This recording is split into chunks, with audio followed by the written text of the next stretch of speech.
اللہ سے جب بھی مانگو جیسے بھی وہ ضرور سنتا ہے، وہ تمہاری خاموشیوں کو بھی سنتا ہے اور تمہارے سینوں میں چھپے ہر راز سے واقف ہے۔ بس تم کامل یقین سے مانگو، پھر دیکھنا تمہاری دعائیں خود ہی قبول ہوتی ہوئی نظر آئیں گی، خود ہی معجزے رونما ہوتے ہوئے نظر آئیں گے۔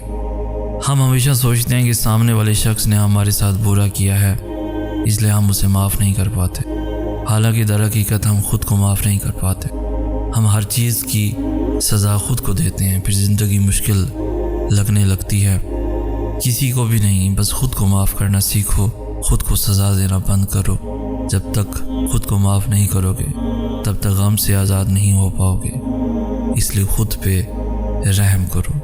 اگر اللہ تمہیں آزما رہا ہے تو اس کی محبت پہ شک مت کرو، کیونکہ اللہ تو دراصل جو تم مانگ رہے ہو اس کے لیے وہ تمہیں تیار کر رہا ہے۔ اے میرے پروردگار، مجھے ہر اس چیز کا اچھا بدلہ دے جس نے مجھے توڑ کر رکھ دیا، مجھے ہر اس مایوسی کا اچھا بدلہ دے جس نے میرے دل کو مار دیا، اور مجھے اپنے سوا کسی اور کا امیدوار نہ کر۔ اے اللہ، مجھے مستقبل میں خوشی دکھانا، اور اے اللہ میرے دل کو ایسی خوشی سے نواز دے جو مجھے ہر تھکاوٹ سے بے نیاز کر دے۔ آمین یا رب العالمین۔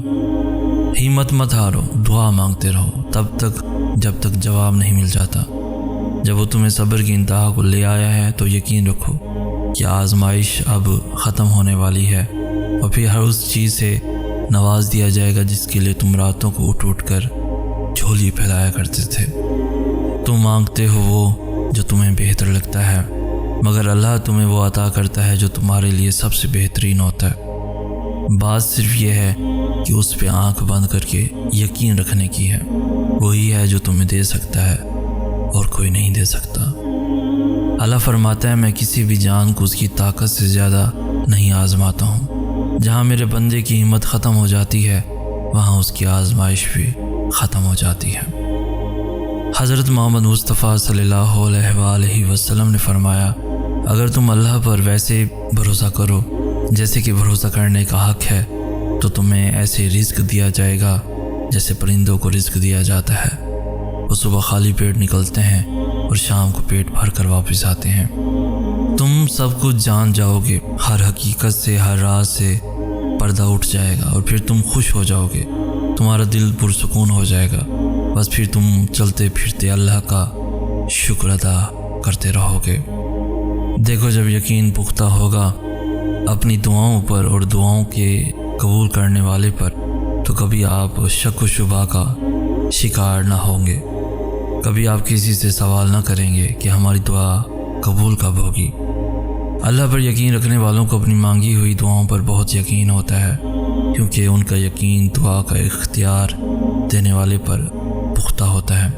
دیکھو، اللہ نے چاہا جبھی تو ہمارے ہاتھ اس کی بارگاہ میں اٹھے ہیں نا، تو یقین بھی رکھیں اپنی دعاؤں پر، یقین والوں کی دعائیں رد نہیں ہوتی۔ پتہ ہے سب کو کیا کرنا چاہیے؟ صبح اٹھتے ہی اللہ کا شکر ادا کریں جس نے تمام رات نہ جانے کتنی بلاؤں اور بیماریوں سے بچائے رکھا، اور تندرستی اور صحت کے ساتھ ایمان کی حالت میں بستر سے نیند سے اٹھایا اور ایک نیا اور خوبصورت دن دکھایا۔ ہائے کتنا مہربان ہے میرا رب کہ ہر نئے دن کے ساتھ نئی خوشیاں دے دیتا ہے، ہمیں یہ دکھانے کے لیے کہ میں موجود ہوں، میں طاقتور ہوں، میں رحیم ہوں، میں غفور بھی ہوں، میں کریم بھی ہوں، اور وہ رب کسی کے ساتھ زیادتی نہیں ہونے دیتا۔ معجزے تب ہوتے ہیں جب تم نے جو دروازہ چنا ہے وہ بند نظر آ رہا ہوتا ہے، پھر بھی تمہارے دل کو ایک اطمینان ہوتا ہے کہ راستہ چاہے اللہ کا چنا ہوا لیکن وہ منزل تمہاری پسند کی ہی چنتا ہے۔ ایسا خوبصورت تعلق جو مومن کا اپنے رب کے ساتھ ہے، جس کی بنا پر وہ ہر مصیبت، غم، پریشانی میں اپنے رب سے خیر کی امید نہیں چھوڑتا، جس کی بدولت اس کی پریشانی اپنی اصل شکل سے بہت چھوٹی اور تھوڑی رہ جاتی ہے۔ اور کیوں نہ ہو کوئی ذات اتنی بااختیار اور پاورفل ہو سکتی ہے جتنا رب العزت ہے، تو وہ ذات بار بار قرآن کریم میں یہ یقین دلا رہی ہے کہ اللہ کے سوا نہ کوئی تمہارا دوست ہے نہ کوئی مددگار، ایسا دوست اور ایسا مددگار جو ہر وقت، ہر لمحہ، چاہے حالات کیسے بھی ہوں، ہر جگہ تمہارے ساتھ ہے۔ اور کبھی ساتھ نہیں چھوڑتا۔ نیک تو نیک اگر انسان گنہگار ہو پھر بھی مدد کے لیے تیار ہے۔ وہ ایسا دوست ہے چاہے کتنی بھی غلطیاں کر لو دھتکارتا نہیں، صرف 2 ندامت کے آنسو بہا لو تو سب معاف کر دیتا ہے۔ ماضی کے تانے بھی نہیں دیتا، نہ اپنے بندوں کو رسوا کرتا ہے اور ان کو اپنی رحمت کے دامن میں سمیٹ لیتا ہے۔ تو شرط یہ ہے کہ بندے تو اپنے رب پر ایسا گمان رکھ اور یقین کے ساتھ اس پر ڈٹ جا، میرے رب کی مثل کوئی ہے ہی نہیں، اور ایسی ہی ذات بھروسے کی قابل ہے جو ہر لمحہ ہر ایک کی فریاد سن بھی رہا ہے اور ہر ایک کو دیکھ بھی رہا ہے۔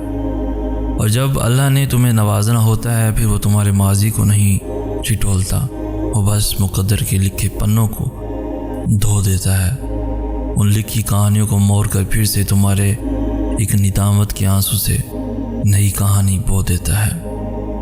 اللہ پاک نے قرآن پاک میں فرمایا، اے ایمان والو اپنے آپ کو اور اپنے گھر والوں کو اس آگ سے بچاؤ جس کا ایندھن انسان اور پتھر ہوں گے، اس پر سخت کڑے مزاج کے فرشتے مقرر ہیں جو اللہ کے کسی حکم میں اس کی نافرمانی نہیں کرتے اور وہی کرتے ہیں جس کا انہیں حکم دیا جاتا ہے۔ اور تم دیکھو تو ہر چیز میں ہی تمہیں اس رب کا خوب تمہارے واسطے دکھے گا، وہ جو ہر گھڑی تم پر نظر رکھے ہوئے ہے، کیا تمہارے غموں سے غافل ہوگا؟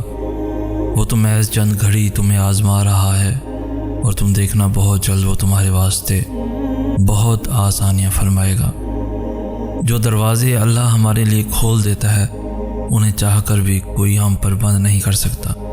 کون ہے اتنی طاقت والا جو اللہ کی رحمتوں، برکتوں، عنایتوں اور محبتوں کو ہم تک آنے سے روک سکے؟ کوئی بھی نہیں۔ کہ عطا فقط اللہ کرتا ہے، ہمیشہ کرے گا، اسی کا ہے سب کچھ جو زمین و آسمان کے درمیان ہے، بس وہ تم پہ اور مجھ پہ اپنے کرم کے دروازے ہمیشہ کھلے رکھے۔ آمین۔ آسمان پر اللہ جانتا ہے کہ اس کا بندہ انتظار کر رہا ہے اور یقیناً وہ آپ کو مایوس کبھی نہیں کرے گا۔ دنیا لاکھ رکاوٹیں ہی کیوں نہ کھڑی کر دے پر اللہ کے بنائے گئے وسیلوں سے نہیں لڑ سکتی۔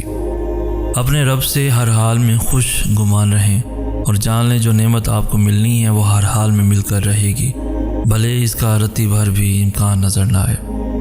وہ انسان بہت خوش رہتا ہے جس کے دل و دماغ میں یہ خیال ہوتا ہے کہ میں اپنے نفس سے بہت خوش ہوں، کیونکہ مجھے دوسروں کی خوشیاں دیکھ کر کبھی رنج نہیں ہوتا، مجھے لوگوں کے پاس دولت دیکھ کر لالچ نہیں ہوتا، میں کسی دوسرے کی قسمت پر رشک نہیں کرتا، میں اپنی زندگی اپنے نصیب کے ساتھ صبر و شکر سے جیتا ہوں۔